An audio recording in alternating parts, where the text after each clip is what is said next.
भारत के 15 करोड़ वरिष्ठ नागरिकों का इस द सीनियर इंडियंस के नए एपिसोड में स्वागत है। चलिए शुरुआत करते हैं। पहले तो बुढ़ापा जाए भाड़ में, इसके ऊपर ही कुछ आजकल अच्छी अच्छी चीज़ें व्हाट्सएप पे दिख रही हैं regarding this old age.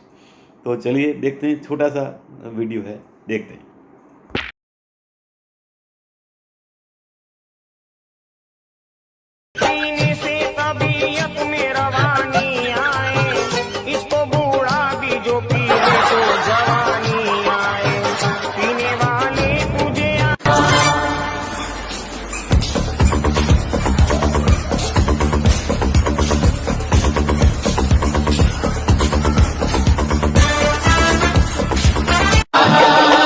Bharat की है कहानी सदियों से भी पुरानी है, ज्ञान की ये गंगा ऋषियों की अमर भान।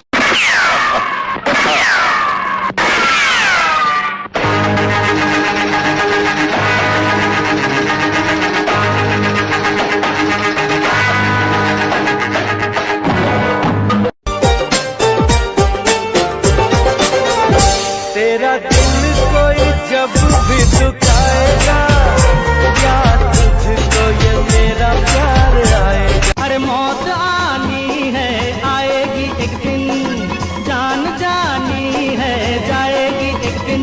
ऐसी बातों से क्या घबराना, यहाँ कल क्या हो किसने जाना।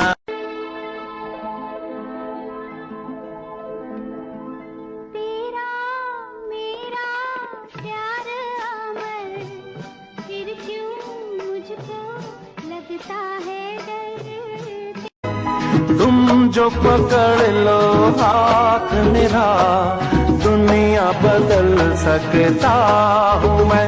मांगा है तुम्हें दुनिया। ओ कहने वाले मुझको फरेबी, कौन फरेबी है ये बता। वो जिसने गम लिया प्यार की खातिर, किसी ने देखा तो नहीं तुम्हें आते। नहीं मैं आई हूँ छुप के छुपाते।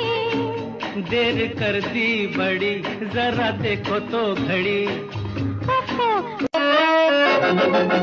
डम डम डिगा डिगा मौसम भीगा भीगा, डम डम डिगा डिगा मौसम भीगा भीगा। बिन पिए मैं तो गिरा, मैं तो गिरा, मैं तो गिरा, हाय अल्लाह।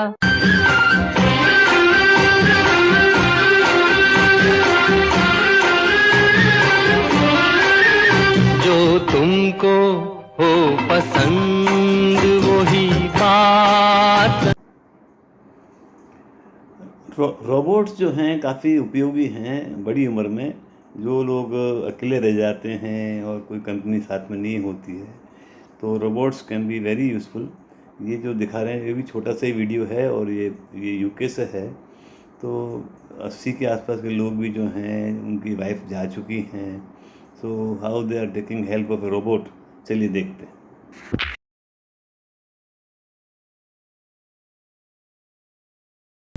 Oh God, yeah, she was the angel of my life. She was.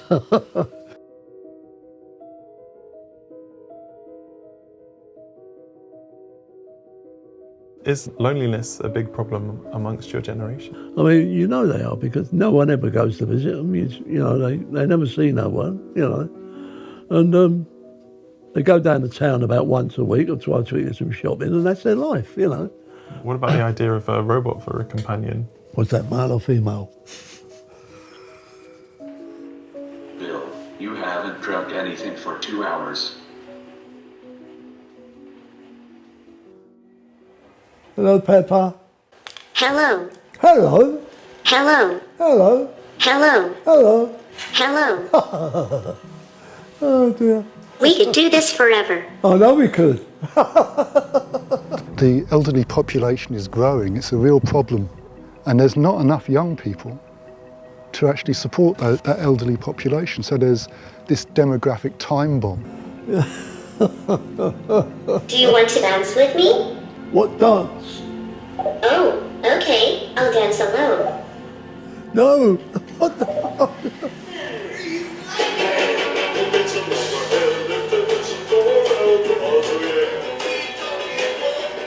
Bill's taking to her, so I think there's potential if we could get them to talk properly with us, then it could be a great companion for people. What else do you do? The robot can appear in many ways to be empathic and be helpful. And it could well be they could form a relationship with an empathic robot. But of course the robot doesn't form any relationship with them because it's just a machine.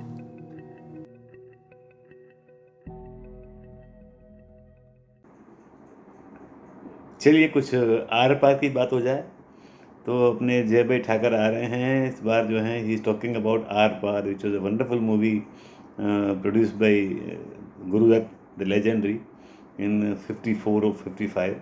चलिए सुनते हैं उन्हीं के ज़बानी सुनते हैं are पार के बारे में. लेट्स लिसन टू जय भाई ठाकर.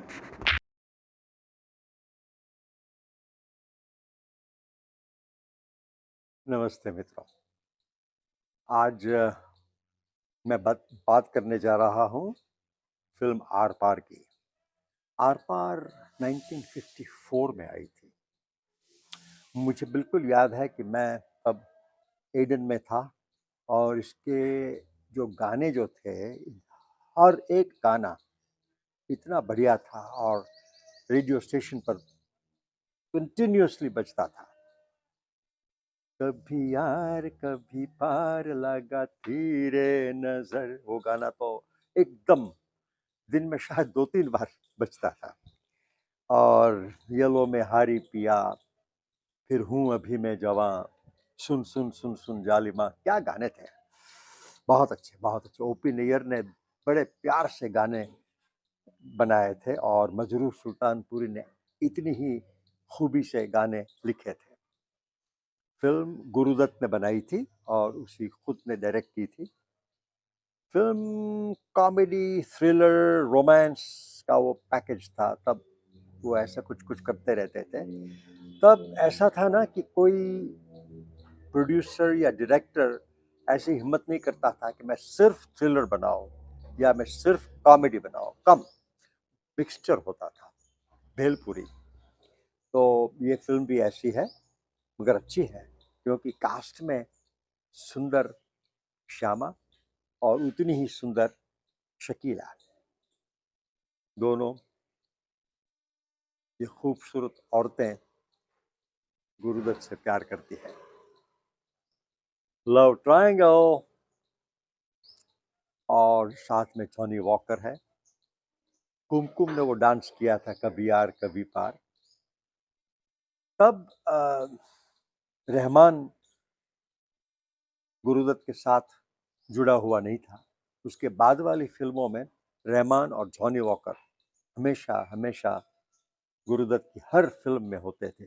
साहेब बीबी और गुलाम में जॉनी वॉकर नहीं थे, बाकी उसकी सब फिल्मों में जॉनी वॉकर हुआ करते थे. तो ये प्रेमिस था. कहानी कुछ ऐसी थी कि एक टैक्सी वाला है और 2 लड़कियों के बीच में फंसा है और कुछ क्रिमिनल प्रॉब्लम में फंस जाता है और फिर उसकी लाइफ कैसे उलझ जाती है उसके बारे में ये फिल्म थी. मैं कहानी नहीं कहूँगा, आपको फिल्म देखनी है. गाने बड़े मज़ेदार हैं. मैं तो बस आफरीन हूँ इन गानों पर. आप ज़रूर सुनिए, ज़रूर देखिए. और कुछ नहीं तो गानों के लिए, शकीला और श्यामा की ब्यूटी के लिए. ये एक थर्मामीटर वीडियो जो है व्हाट्सएप पे बहुत चल रहा है. किसी ने एसेस किया है कि बुढ़ापा आ गया है, ये समझने के लिए एक थर्मामीटर जो है, हाउ यू कैन डिफाइन कि भाई आप बुढ़ापे में आ गए हैं या बुढ़ापे की तरफ अग्रसर कर रहे हैं. तो let's look at have a look at this video.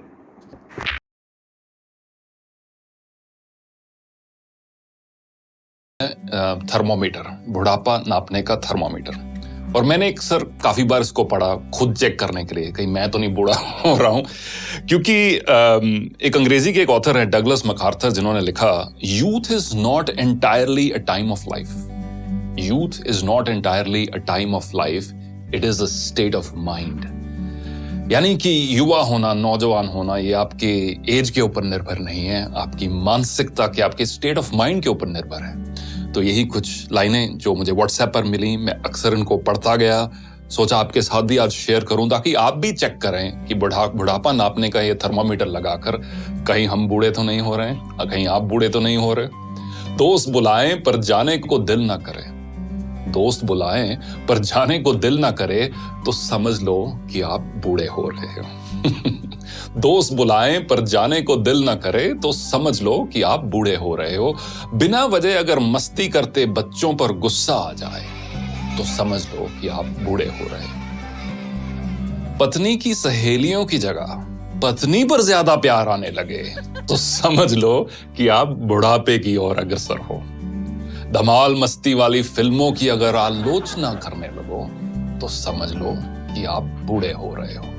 अगर मस्त महफिल जमी हो और उस दौरान दोस्तों को मशवरा देने लग जाओ तो समझ लो कि आप बूढ़े हो रहे हो। डगलस मैकार्थर की वही कहावत, youth is not entirely a time of your life, it's a state of mind.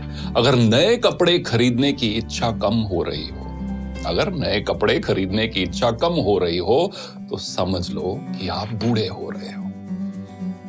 दुनिया के सबसे जो ओल्डेस्ट मैराथन रनर है, उनकी एज अब 105 साल है। उनका नाम है सरदार फौजा सिंह और उनका एक शौक है नए शूज खरीदना, स्पोर्ट शूज खरीदना। मैराथन रनर हैं, हजारों की तादाद में उनके पास शूज हैं और जब भी कोई पत्रकार उनसे मिलता है तो वो एक दो चीजों की बात हर बार करते हैं, एक तो अगली रेस कौन सी भागने जा रहे हैं और अगला जूतों का पेयर कौन सा लेने जा रहे हैं। अगर नए कपड़े खरीदने की इच्छा कम हो रही हो तो समझ लो कि आप बूढ़े हो रहे हो।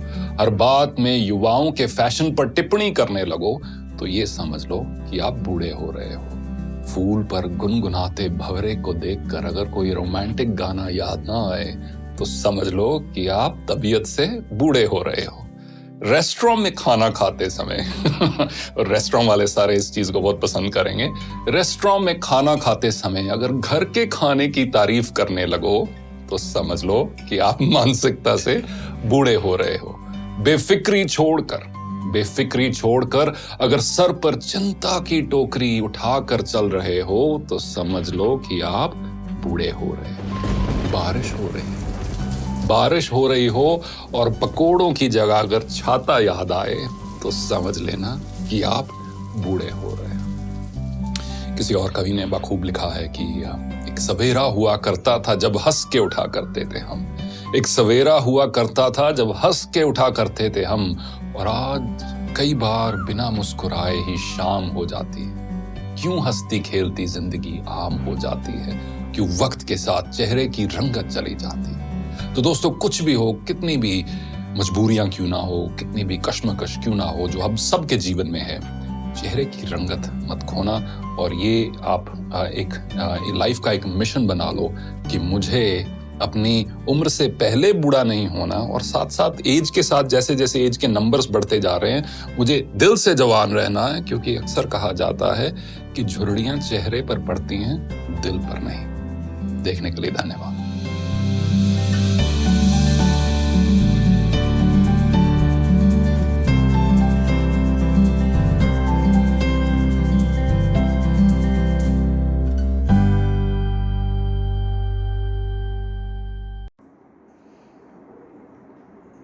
जवानी में ही जो है जब लोग सोचते हैं कि हम जब 80 पहुँचेंगे तो हमारा हाल क्या होगा, ये हमारे बच्चे हमारी केयर लेंगे कि नहीं लेंगे, एक डाउट सा लोगों में अब होने लगा है। पहले तो जो हैं लोग बड़े वो रहते थे आराम से, मतलब कभी चलो बच्चे हमारी केयर लेंगे। Now that is not the case. कभी कभी बच्चे जो हैं न करने की चीज़ें बूढ़ों से करते हैं। तो देखिए ये तरह गंभीर चीज़ है। Let's have a look at this video जो व्हाट्सएप पे काफ़ी चल रहा है। Let's have a look. चलिए।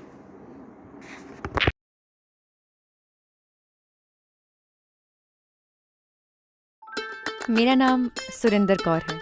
हमारे 3 बच्चे हैं। कॉलेज के टाइम में मैं नेटबॉल और ड्रामा सोसाइटी की कैप्टन थी। शादी के बाद मैं कपड़े सिलती हूँ और ट्यूशन पढ़ाती हूँ, क्योंकि मुझे और मेरे हस्बैंड को अपने बच्चों को स्कूल भेजना है और हम दोनों को साथ में मेहनत करनी होती है। हम एक छोटे से किराए के घर में रहते हैं। बच्चे खुश हैं तो हम भी खुश हैं। मेरा नाम सुरिंदर कौर है। कुछ वक्त के बाद मेरे और मेरे हस्बैंड की उम्र ढलने लगेगी। हमारा बेटा हमसे हमारी सारी प्रॉपर्टी ले लेगा। वो एक दिन मुझे मेरे घर से ही बाहर निकाल देगा। मुझे कहता था माँ बाप बड़े लालची हो, आप इतने लालची हो, आपको तो ईंटों से प्यार है। एक बहुत बड़ा मेरे को धक्का लगा इस चीज़ का। मैंने बड़े प्यार से इसको पाला, बड़ा करा और पीछे पीछे फिर के इसको पढ़ाया। पर अब ये अंधेरा मेरी आंखों से ये सारा दूर हुआ है कि ये सारे घर का मालिक बनना चाहता था और मुझे कोने लगा के मेरे से घर के कागज़ लेके, और अब आदमी तो मैं हूँ, तेरा पति चला गया, अब मैंने इसका सबका मालिक बनना है। ये मुझे व्हाट्सएप पे हड्डियों की मटकी दिखाता था कि ये एक दिन तेरी ऐसी हो जाएगी, तो इन ईंटों का क्या वो कर रही है, इसको घर को क्या करेगी, ये तो तेरे पास रहेगा नहीं, कितनी देर तू जी लेगी। उस टाइम जब मेरे को घर छोड़ के जाना पड़ा तो सबसे बड़ी दुख की बात मुझे ये लगी कि अगर मेरे पास दूसरे बच्चे ना होते तो मैं एक ही होता तो मैं सड़क पे होती।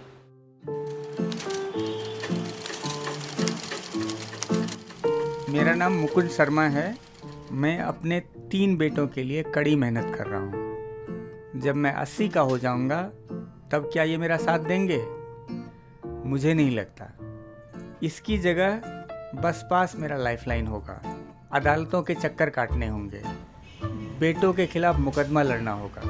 हर दिन बसों और अदालतों के चक्कर काटकर थक कर वापस मैं घर को आऊँगा। मैं 544 नंबर में जा रहा था तो रास्ते में मैंने उससे रिक्वेस्ट किया, मैंने कहा मुझे सीट दे दीजिएगा। तो कहता सीट नहीं है। मैंने उसको बोला मुझे आप मुझे ये लड़के को हटा के अपने पास सीट दे दीजिएगा। कहता ये नहीं हटेगा।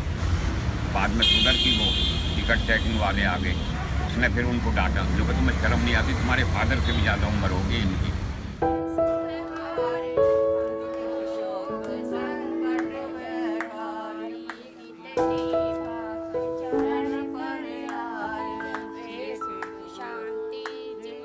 हमारी लड़कियों से उन्होंने पूछा भी हम तुम्हारी मम्मी को वहाँ छोड़ आए। छोटी लड़की आई थी लाजपत नगर, हम तुम्हारी मम्मी को छोड़ने जा रहे हैं, आपको कोई इतराज़ तो नहीं है? वो कहने लगी नहीं आप छोड़। तो मैं अपनी लड़कियों की सलाह से आई हूँ यहाँ, उनसे पूछ के आई हूँ। आगे अभी हमारा यही घर है, यही रहना है। बच्चों के पास नहीं रह सकते तो नहीं रह सकते। रोने से क्या है, उस भगवान की तरफ ध्यान करो जो हमें आगे जाके काम आना है। The youngsters are only interested in what they can get, not what they can give. Whatever you have to do on your own. Don't go over there, don't visit them, don't stay there for a longer period. For a short while they can tolerate you. Later on they'll find that you are a big burden and then leave everything else upon the Creator. He who has given you birth, He'll look after you till you go.